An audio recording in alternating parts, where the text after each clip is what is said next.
News पर मैं हूं आपके साथ हुई और बुलेटिन की शुरुआत करते हैं बड़ी जानकारी के साथ। संभल से ये बड़ी जानकारी सामने आ रही, बाबरी कुएं की खुदाई। तो आपको बताते चले, बाबरी कुएं की खुदाई की गई है। खुदाई के दौरान मौके पर पहुंचे डीएमएसपी, खुदाई में नीचे निकली गहरी सुरंग और प्राचीन गेट बने हुए भी मिले हैं। अतिक्रमण मुक्त किया जाएगा बाबरी कुआं, डीएम ने कहा है। खुदाई में नीचे गहरी सुरंग मिली है, प्राचीन गेट बने हुए मिले हैं। वहीं इसको लेकर डीएम ने कहा अतिक्रमण मुक्त किया जाएगा बाबरी कुआं। डीएम की ओर से ये बयान सामने आए हैं। आपको बताते चले, संभल से ये जानकारी सामने आ रही, बाबरी कुएं की खुदाई की गई है और इस दौरान जो है डीएम एसपी तमाम लोग वहां मौजूद रहे और खुदाई के दौरान एक बार फिर से यहां पर गहरी सुरंग देखने को मिली है और साथ ही साथ प्राचीन गेट बने हुए मिले हैं। और अभी भी बता दें, खुदाई का दौर जारी है, खुदाई की जा रही है और ऐसे में जिस तरीके से जो जानकारी सामने आई थी उसके मुताबिक कई प्राचीन साक्ष्य मिलने की बात कही जा रही है। और इसी खबर पर ज्यादा जानकारी के साथ विजेंद्र हमारे सहयोगी हमारे साथ जुड़ चुके हैं फोन लाइन पर। विजेंद्र, क्या जानकारी है अभी? ये जो जानकारी निकल के सामने आई है, वहां खुदाई की गई है और जिसके नीचे गहरी सुरंग मिली है। जी बिल्कुल, मैं आपको बता दूं, बात करें हम संभल की, तो संभल के चंदौसी के जो लक्ष्मणगंज का जो इलाका है, वहां पर बावली वाले कुआ के नाम से एक मशहूर जो जगह है, वहां पर 3 दिन से लगातार जो है 2 जेसीबी लगाकर नगर पालिका की तरफ से लगातार जो है खुदाई चल रही है। तो वहां पर एक ग्रामीण के द्वारा एक शिकायत दर्ज कराई गई थी कि यहाँ पर एक पुरानी इमारत बनी हुई थी और उसमें अंदर जो है यहाँ पर एक बावली नाम से कुआं जाना जाता है जी। उसको लेकर शिकायत पर जो डीएम और संभल के राजेंद्र पैसिया हैं, उन्होंने उसको संज्ञान लेते हुए तुरंत वालों को खुदवाने की जो बात कही गई थी, तो उसी को लेकर 3 दिन से लगातार वहां पर जो है जो जेसीबी चल रही है, तो उस खुदाई में सुरंग पाई गई है जिसमें 6 दरवाजे जो है वो भी दिखाई दे रहे हैं। और संभल में लगातार जो है कुओं का मिलना जो है सिलसिला जो है जारी है। जैसे संभल के चंदौसी कोतवाली क्षेत्र में जो लक्ष्मणगंज में बावली वाले कुआ के नाम से जो जाना जाता है, वो एक प्रसिद्ध स्थान माना जाता है। नगर पालिका परिषद की मदद से तहसील प्रशासन ने जो इसकी खुदाई के दौरान जो प्रशासन के द्वारा जो खुदाई करवाते समय इसमें 6 जो कमरे हैं वो नमूनादार जिसमें स्थान में मिले हैं और जो एक सुरंग है वो सुरंग भी काफी जो गहरी है जो बताई जा रही है। तो आज उस पर जो संभल के जिलाधिकारी हैं राजेंद्र पैसिया और पुलिस अधीक्षक हैं विजेंद्र, इसके साथ ही ये भी बताया जा रहा है कि प्राचीन गेट भी बने हुए मिले हैं। जी बिल्कुल, इसमें मैं आपको बता दूं, जिस तरह से यहाँ पे जो खुदाई चल रही है उस नीचे जो सुरंग है उसमें जो 6 गेटों के जो नमूना है जो साफ दिखाई दे रहे हैं उसमें, और उसो की जो जेसीबी है जो नगर पालिका के द्वारा लगातार इसकी खुदाई जो है कि इसमें क्या रहस्य है, क्या किस तरह से उसको लगातार जो है उसका खोज दी जा रही है, उसको तय तक पहुंचाया जा रहा है कि सुरंग है किस चीज का, कितनी पुरानी है। जी बिल्कुल विजेंद्र, पिछले कई दिनों से हम देख रहे हैं सर्वे टीम पहुंच रही है, जांच पड़ताल की जा रही है और जो दावे किए जा रहे हैं, कई सारे प्राचीन मूर्तियां जब से मिली है वहां एक अलग ही इस दौरान जो है कह उथल पुथल मची हुई है। और ऐसे में हम देखें कुछ ना कुछ साक्ष्य जो नए हैं, प्राचीन जो साक्ष्य हमारे धर्म ग्रंथों में बताए गए हैं, कहीं ना कहीं जिनका जिक्र होता है, वो एक एक करके सामने आ रहे हैं। जी बिल्कुल, मैं आपको बताऊं, जिस तरह से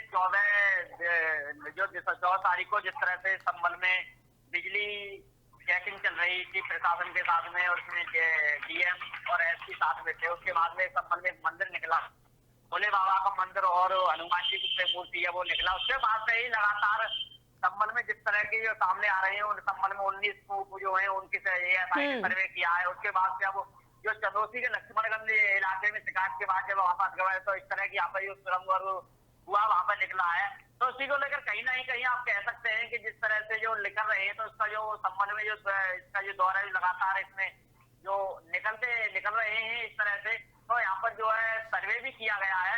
तो डीएम राजेंद्र पैसिया आज वहां पर मौके पर पहुंचे तो उन्होंने कहा है कि अतिक्रमण वाली जो जगह है सबको स्मार्टकरण मुक्त जो है वो कराया जाएगा और इसमें जो सुरंग है इसकी नगर पालिका के द्वारा और तहसील प्रशासन के द्वारा जो खुदाई की जाए, इसमें देखते हैं कि किस तरह की सुरंग है, क्या है उसका। तो क्या ये खुदाई अभी भी जारी है या बंद हो चुके हैं?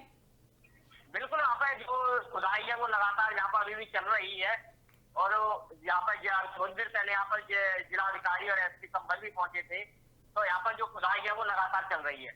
बिल्कुल विजेंद्र, बहुत बहुत शुक्रिया आपका जानकारी साझा करने के लिए। तो आपको बताते चले प्राचीन गेट भी बने हुए मिले हैं और अभी भी खुदाई वो है जो जारी है। साथ ही साथ डीएम ने ये कहा है कि अतिक्रमण मुक्त किया जाएगा बाबरी कुआं। और आपको बताते चले तमाम जो आला अधिकारी है वहां मौके पर मौजूद है और मामले की तह तक जाने की कोशिश की जा रही है।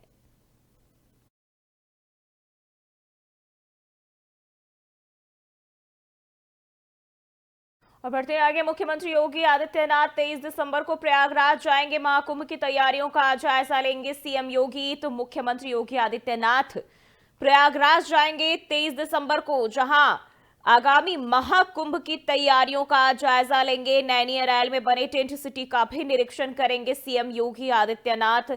वहीं मेला सर्किट हाउस का भी निरीक्षण करेंगे। तो ये बड़ी जानकारी आपको बताते चले, महाकुंभ 2025 के कार्यों की समीक्षा बैठक भी की जाएगी और प्रयागराज जंक्शन का भी निरीक्षण प्रस्तावित है।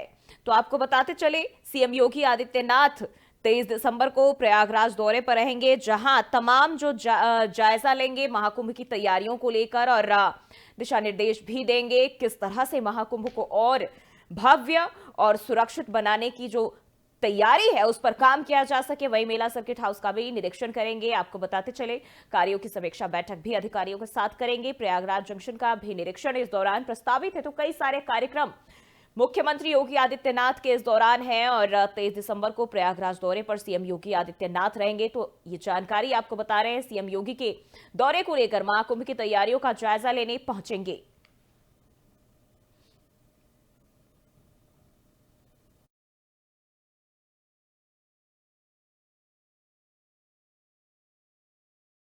तमाम जो जगह है सुरक्षा मुहैया कराई जा रही है, हर एक चीज का जायजा लेंगे सीएम योगी आदित्यनाथ।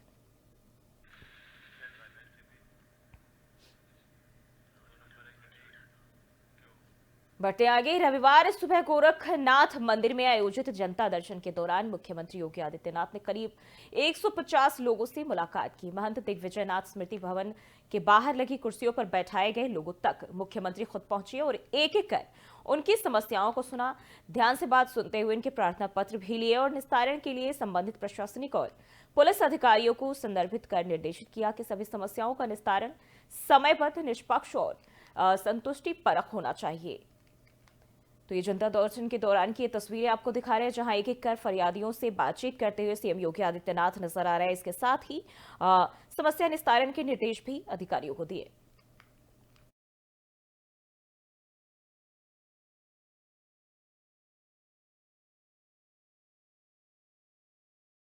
खबर सामने आ रही है, जहां आई भारतीय पुरातत्व सर्वेक्षण की टीम ने 2 दिन में संभल के 6 तीर्थ और 20 कूपों को सर्वे किया। संभल के प्राचीन कल के विष्णु मंदिर में टीम शनिवार को पहुंची और करीब 30 मिनट तक रहकर हर बिंदु पर बारीकी से जांच की। इसके साथ ही साक्ष्य भी जुटाए और अब 2 दिन के सर्वे में टीम ने सबसे ज्यादा समय कल के विष्णु मंदिर को दिया है। प्रशासन ने संभल के तीर्थों और कूपों को सही जानकारी के लिए पुरातत्व निदेशालय के निदेशक को पत्र लिखा था, जिसमें संभल के 19 कूप और 5 तीर्थों की सूची भेजकर सर्वे कराने का आग्रह किया गया था, लेकिन सूची में कल के विष्णु मंदिर और कृष्ण कूप शामिल नहीं थे। बता दें कि शुक्रवार को एएसआई की टीम ने संभल और आसपास के 19 कूप, इसके साथ ही 5 तीर्थों का सर्वे किया था। शनिवार को प्रशासन को कल की मंदिर की याद आई तो एसडीएम वंदना मिश्रा टीम को लेकर मंदिर परिसर पहुंची, जिसके बाद टीम ने मंदिर और कृष्ण कूप की बारीकी से जांच की और साक्ष्य जुटाए।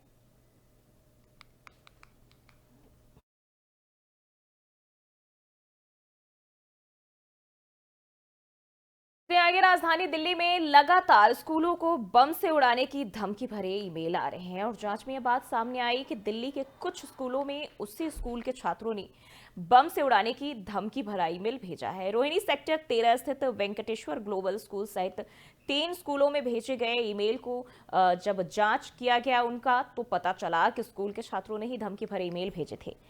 29 नवंबर को प्रशांत विहार स्थित वेंकटेश्वर ग्लोबल स्कूल में आए धमकी भरे ईमेल की रोहिणी जिला साइबर सेल ने जांच की। पुलिस ने इसी स्कूल के 7वीं कक्षा में पढ़ने वाले एक छात्र और उसकी बहन से पूछताछ की, जिसमें पता चला कि परीक्षा की तैयारी ठीक नहीं होने के कारण इन लोगों ने स्कूल में धमकी भरे ईमेल भेजे थे।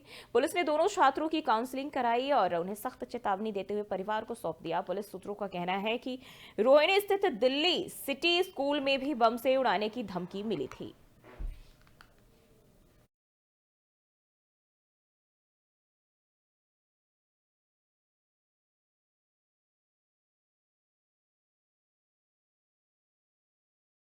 हमारे साथ जुड़ चुके हैं दिल्ली से हमारे ब्यूरो हेड। क्या कुछ जानकारी सामने आ रही है, क्योंकि हम देख रहे हैं पिछले कई दिनों से राजधानी दिल्ली में जो स्कूल्स है वहां बम की धमकी मिल रही है, लेकिन अब जो जानकारी सामने आई वो काफी हैरत में डालने वाली है। बच्चे ही इस तरह की वारदात को अंजाम दे रहे। जो ही राजधानी में लगातार स्कूलों को बम छुड़वाने की जो धमकी भरे ईमेल आ रहे थे, जांच में क्या बात आई कि दिल्ली के कुछ स्कूलों के उसी कुछ स्कूलों में उसी स्कूलों के छात्रों ने जो है ये धमकी भरे ईमेल भेजे थे। शुरुआती जांच में जो पुलिस ने बताया है कि धमकी भरे जो ईमेल थे वो रोहिणी सेक्टर 13 स्थित वेंकटेश्वर ग्लोबल स्कूल से 3 स्कूलों में जो भेजे गए हैं उन्हीं के छात्रों ने धमकी भरे ईमेल भेजे थे। 29 नवंबर को प्रशांत बिहार के वेंकटेश्वर ग्लोबल स्कूल में जो धमकी भरा ईमेल आया था, रोहिणी जिला साइबर सेल ने इसकी जांच की। पुलिस को इसी स्कूल के 7वीं कक्षा पढ़ने वाले एक छात्र और उसकी बहन से पूछताछ की तो पता चला परीक्षा में तैयारी ठीक तरीके से न होने कारण इन लोगों ने इस तरह के धमकी भरे ईमेल भेजे थे। पुलिस ने दोनों छात्रों यानी दोनों भाई बहनों को काउंसलिंग कराई, उन्हें सख्त चेतावनी देते परिवार को सौंप दिया। हालांकि कोई कार्रवाई पुलिस ने नहीं की कि उनको मतलब सुधार गृह या जेल भेजा जाए। काउंसलिंग कराई, काउंसलिंग कराने के बाद उनको जो परिवार सौंप दिया गया। पुलिस सूत्रों का कहना है कि रोहिणी इससे जो है दिल्ली सिटी स्कूल में बम से उड़ाने धमकी मिली थी। इसकी जांच में इसको स्कूल का एक छात्र पकड़ा गया तो पता चला उसने वर्चुअल प्राइवेट नेटवर्क के जरिए स्कूल पे ईमेल भेजा था। बिल्कुल सही खबर। अगर हम देखें तो राजधानी दिल्ली के 1, 2 या 3 नहीं बल्कि कई सारे ऐसे स्कूल्स रहे हैं जो हाल ही में अगर हम देखें एक नजर डालें तो कई सारे स्कूल्स को इस तरह की धमकियां मिली, लेकिन जब जांच पड़ताल की गई तो फर्जी धमकी बताए गए। तो क्या हो सकता है इस तरह की संभावना वहां भी, और कहीं ना कहीं देखिए जांच का विषय है, क्योंकि छोटे छोटे स्टूडेंट्स जो बच्चे अब वो मनमानी कर रहे हैं, लापरवाही कहीं ना कहीं देखिए एक जो शिक्षा विभाग के साथ साथ जो बच्चे अभिभावक है तमाम लोगों की जिम्मेदारी है।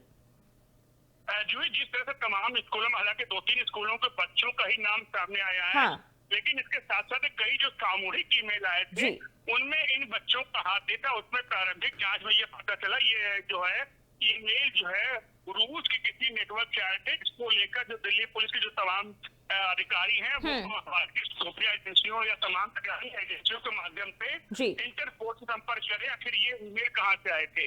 हालांकि 2 स्कूलों के बच्चों का अभी तक सामने नाम आए हैं।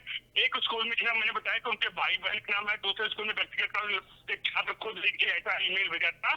लेकिन 3 स्कूलों की बात अगर छोड़ दें, इसके अलावा कई जो सामूहिक ईमेल आए थे उनमें जो है प्रारंभिक जांच में ये पता चला ये सारे ईमेल रूस से आए हैं। इसको लेकर दिल्ली पुलिस एजेंसियों के माध्यम से इंटरपोल के संपर्क में है और ये पता लगाने की कोशिश करें आखिर ये धमकी भरे ईमेल आते कहां से, इनके पीछे किसका दिमाग है या किसकी साजिश है। बिल्कुल, यहाँ हम देखें स्नेह कमल तो चेतावनी और कहीं ना कहीं सतर्क रहने की भी जरूरत है, क्योंकि छोटे छोटे बच्चे अब इसमें शामिल हो रहे हैं और ये आने वाले दिनों में बेहद ही खतरनाक साबित हो सकता है। और ऐसे में देखिए हम पुलिस प्रशासन, जो स्कूल प्रशासन के साथ साथ अभिभावक जो है उनको भी चेतने की जरूरत है। बिल्कुल, जो है जिस तरह से जो है तमाम जो है पिछले दिनों की अगर बात करें तो पिछले 4 महीनों में दिल्ली के तमाम स्कूलों में धमकी भरे ईमेल भेजने का चलन हो चुका है या फैशन बन चुका है।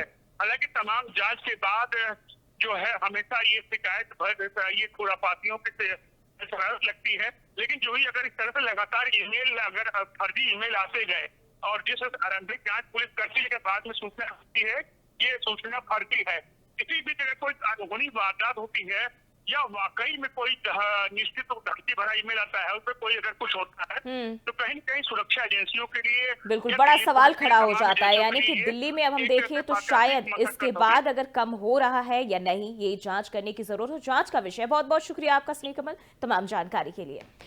तो ये जानकारी आपको बताते चले कि छात्रों ने ही इस जो साजिश है ये रची थी। एग्जाम ना कराए जाने को लेकर उनका कहना था कि हमारी तैयारी जो है वो नहीं हुई है और इसी के तहत इसको अंजाम दिया छात्रों ने। वहीं उनकी काउंसलिंग की गई है और फिलहाल परिजनों के हवाले कर दिया गया है।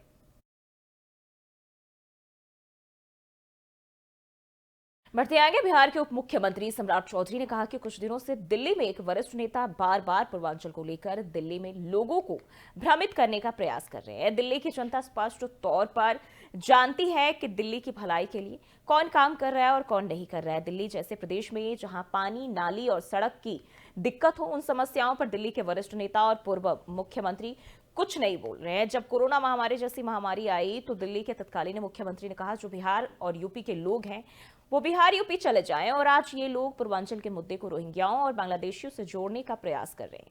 आज मैं दिल्ली में रह रहे पूर्वांचल के लोगों से आग्रह करने आया हूं कि इन लोगों से सावधान रहने की जरूरत है। मैं सभी लोगों से आग्रह करूंगा कि 2025 के चुनाव में पूर्ण रूप से दिल्ली में बैठी सरकार को जवाब देने का काम करें। मैं देख रहा हूं कि कुछ दिनों से दिल्ली में एक बड़े नेता, वरिष्ठ नेता बार बार पूर्वांचल के ऊपर दिल्ली में लोगों को कंफ्यूज करने का प्रयास कर रहे हैं। दिल्ली की जनता बड़ा स्पष्ट तौर पर जानती है कि दिल्ली के भलाई के लिए कौन काम कर रहा है और कौन नहीं कर रहा है। देश के यशस्वी प्रधानमंत्री नरेंद्र मोदी जी के नेतृत्व में लगातार भारत बढ़ रहा है और दिल्ली भी बढ़ रहा है।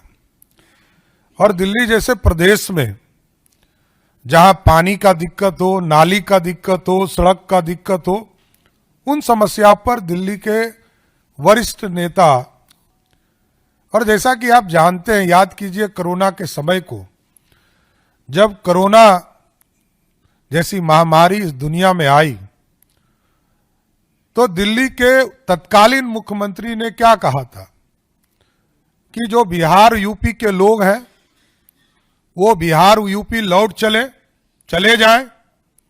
इलाज तक की व्यवस्था नहीं दिया और बसों में भरकर बिहार और यूपी जाने के लिए लोग मजबूर हुए। और आज लोग ये गलतफहमी फैलाने का प्रयास करते हैं कि पूर्वांचल के इशू पर रोहिंग्या और बांग्लादेशियों से जोड़ने का प्रयास किया जा रहा है, जबकि उनको पता होना चाहिए कि हमारे राष्ट्रीय अध्यक्ष जगत प्रकाश नड्डा जी बिहार की धरती पर ही उनका जन्म हुआ, पले पले हुए और आगे बढ़कर पूरी तरह इस देश की राजनीति में आए, हिमाचल से का प्रतिनिधित्व करते रहे और जिस बिहार में जन्मे हों उस पूर्वांचल के लोगों के विकास के लिए, उनके सम्मान के लिए, उनकी समृद्धि के लिए लगातार जेपी नड्डा जी काम करते रहे। लेकिन दिल्ली में जो इंडी गठबंधन के लोग हैं, ये ना विकास से इनको मतलब है, ना दिल्ली के समृद्धि से मतलब है, ना दिल्ली में लोग शिक्षित हो, रोजगार मिले, इससे कोई चिंता लेना देना नहीं है। इसलिए आज बड़ा स्पष्ट तौर पर मैं देख। बढ़ते आगे, दिल्ली से खबर सामने आ रही है। आज बीजेपी के दोनों सांसद हो सकते हैं डिस्चार्ज। दोनों सांसद आरएमएल के नॉर्मल वार्ड में शिफ्ट। धक्का मुक्की में घायल हुए थे बीजेपी सांसद प्रताप सारंगी, मुकेश राजपूत हुए थे घायल। पुलिस दोनों सांसदों के स्टेटमेंट करेगी दर्ज। संसद परिसर में धक्का मुक्की का मामला था जिसमें आज दोनों बीजेपी सांसद डिस्चार्ज हो सकते हैं। वहीं पुलिस दोनों के ही स्टेटमेंट दर्ज करेगी। आपको बताते चले, हाल ही में संसद परिसर में हंगामा हुआ, धक्का मुक्की हुआ और इस दौरान ये दोनों सांसद घायल हुए थे, जिसके बाद इन्हें अस्पताल में भर्ती कराया गया था। और अब बताया जा रहा है कि आज ये दोनों ही सांसद डिस्चार्ज हो सकते हैं। बीजेपी सांसद आरएमएल के नॉर्मल वार्ड में शिफ्ट किए गए हैं और वहीं धक्का मुक्की में ये बीजेपी सांसद घायल हुए थे, जिसके बाद बताया जा रहा है कि अब डिस्चार्ज होने के बाद पुलिस दोनों सांसदों के स्टेटमेंट दर्ज करेगी और मामले की जांच पड़ताल की जाएगी।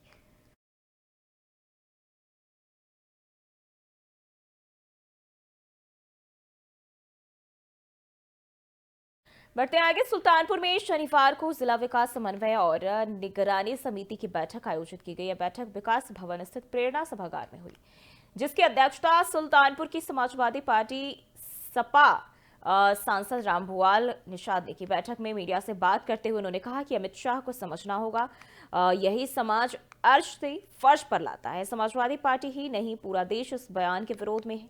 इतने बड़े नेता से ऐसी उम्मीद नहीं की जा सकती है कि बाबा साहब भीमराव अंबेडकर के खिलाफ बयानबाजी करें। उनको अपने आप में समझ होना चाहिए कि ऐसी बात हम बोले नहीं, बोले या फिर नहीं बोले, और अति विश्वास में इस तरह की बात करना उचित नहीं है और यही समाज अर्श से फर्श पर लाकर रख देता है।